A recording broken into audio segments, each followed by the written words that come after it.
Šiuolaikinėje visuomenėje yra labai svarbus saugumas ir tėvai turbūt negali vienų palikti lauke vaikų dėl jų saugumo. Tai ar nėra taip, kad vaikai juda tiek, kiek tėvai juda? Taip ir yra. Visiškai taip ir yra, nes kaip mes girdam, nebėk, nešok, nelipk, nesikark, nedaryk to, nedaryk ano. Tai taip, mes derinam vaikus prie mūsų gyvenimo būdo.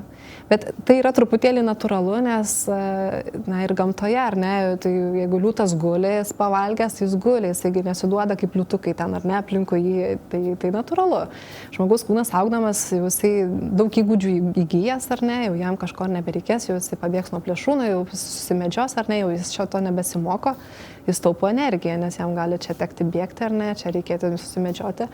Tai mūsų industrinė evoliucija, ar ne, žmogaus evoliucija vyko labai greitai, bet mūsų kūno evoliucija ir sąmonės evoliucija nevyksta taip greitai, tai mes truputėlį esam tokie laukiniai vis dar.